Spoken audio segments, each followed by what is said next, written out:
नमस्ते. मी आज तुम्हाला गरीब शेतकऱ्याची गोष्ट सांगते आहे. एक शेतकरी होता आणि तो खूप गरीब होता. त्याला 5 मुलं होती. मुलं म्हणजे मुलगे होते 5. आणि ते गरीब असल्यामुळे आहे ना, त्यांना शिक्षण पण नाही भेटला होता. त्यांची आई लहानपणीच वारली होती. आणि तो मनुष्य काय करेल, एवढे 5 मुलांना कसं सांभाळेल, शिक्षण कसं देणार. गरीब असल्यामुळे आहे ना, तो कष्टच करत राहिला. मुलांकडे सुद्धा त्याचं लक्ष नसायचं की त्यांना शिक्षण पाहिजे वगैरे. म्हणजे घरामध्ये कसं बाई माणूस असली की नाही, मग मुलांवर लक्ष लागतो की मुलांना काहीतरी करायचं असतं म्हणून. पण तो शेतकरी कसा, तो म्हणजे पुरुष पडला आणि तो शेतामध्ये काम करत त्याचा टाइम जायचा. आणि मुलं कसे लहानाचे मोठे म्हणजे ते घरातच राहिले. म्हणजे घरामध्ये तो शेतकरी कसा काय म्हणजे चपाती भाकरी वगैरे काहीतरी करून जायचा. आणि ती मुलं आपल्या घरात बागडत राहायचे. असे ते मुलं आहे ना मोठे झाले. म्हणजे असे मोठे मोठे होत गेले. आणि शेतकरी कसा म्हणजे त्याचं शेतकऱ्याचं आहे ना वय वाढत गेलो. म्हणजे त्यांच्या घरामध्ये आहे ना पुढचा विचार करण्यासारखं कोणीच नाही. म्हणजे जशी बाई माणूस असते, मुलगा मोठा झाला की त्याचा लग्नाचा विचार करतात. असं बाई माणूस असल्यामुळे कसं म्हणजे काळजी घेते ना बाई माणूस मुलांची. तसं म्हणजे शेतकरी कसा म्हणजे कसं पोटाला अन्न भेटतंय काय त्याच्या पाठी असायचा शेतकरी. असं करता करता मुलांवरचा लक्ष उडला त्याचा. आणि त्याच्यानंतर काय झालं, मुलं मोठे झाले तर शेतकरी आहे ना असा थकला म्हणजे एकदम. म्हणजे तो म्हणाला आता मला काम झेपत नाही, आता मुलं पण माझे एवढे मोठे झाले पण कामात लक्ष नाही देत. म्हणून त्या माणसाला आहे ना म्हणजे त्या म्हातारा झाला तो मनुष्य शेतकरी. त्याला खूप काळजी वाटायला लागली की हे 5 मुलांचं आहे ना माझ्या पाठीमागे कसं होणार. म्हणून त्याला एवढी चिंता लागली, एवढी चिंता लागली ना की तो म्हणजे आहे ना म्हणजे असं त्या चिंतेमध्ये. आणि ते मुलं असेच अजून कुवार आहेत, त्यांचं लग्न कार्य नाही झालेलं, आपल्या घरात कोण बाई मनुष्य नाही, की माझ्या पाठीमागे माझ्या मुलांचं कसं होणार.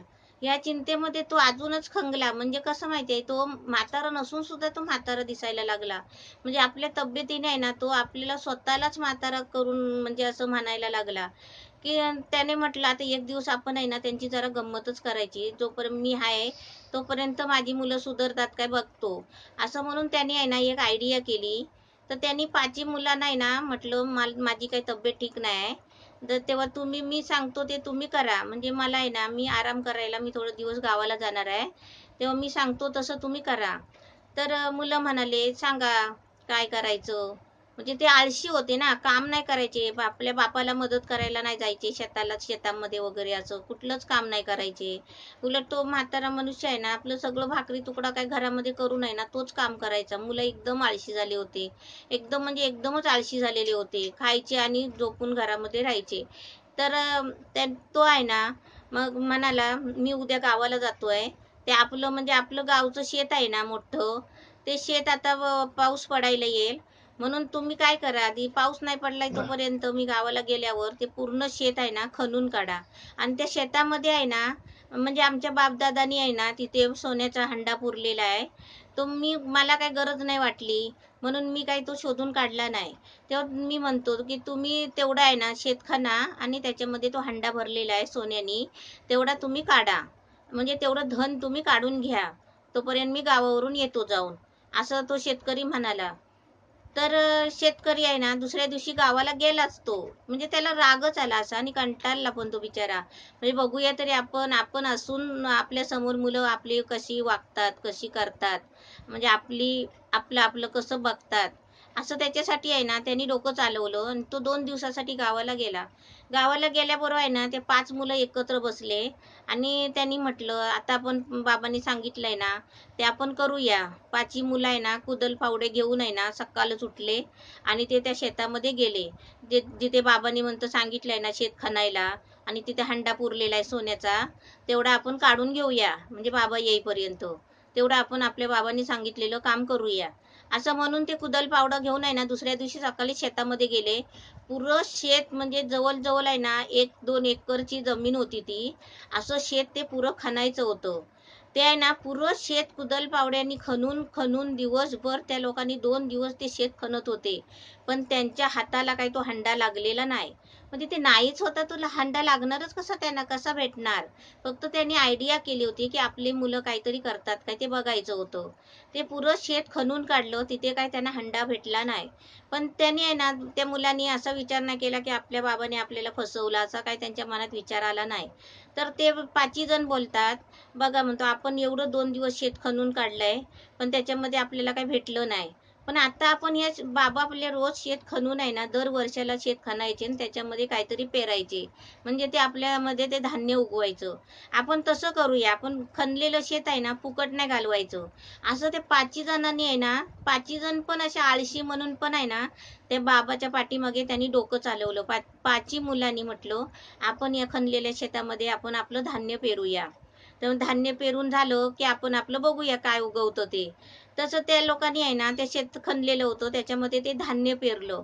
धान्य पेरलं, बाबा त्यांचा आहे ना अशी थोडी थोडी माहिती घेत होता कुठून नाही कुठून तरी, की आपली मुलं काय करतात.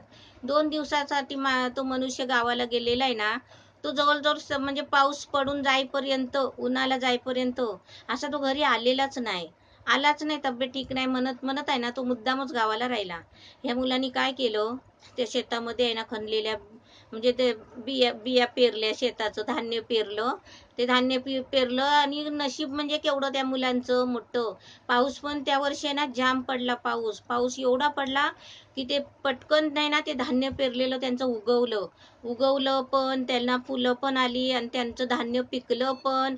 ते धान्य ते काढून आहे ना घरामध्ये आणून ते धान्य एकदम म्हणजे गोणीच्या गोणी भरून त्या लोकांनी धान्य बिन्य भरून असं ठेवलं घरामध्ये. असं सगळं त्यांचा बाबा आहे ना चौकशी करत होता. असं त्यांनी ऐकल्याबरोबर नाही, ते सगळं धान्य वगैरे भरून गोणी भरून ठेवलेले आणि ते कळलं बाबाला. कळल्याबरोबर तो बाबा आहे ना खुश होऊन आहे ना, म्हणजे आपलं असाच आला घरीनी त्या मुलांनी सांगितलं. म्हणतो बाबा, म्हणतो आम्ही तुम्ही सांगितल्याप्रमाणे आम्ही केलं, पण म्हणतो आम्हाला काही तुमचा हंडा भेटला नाही.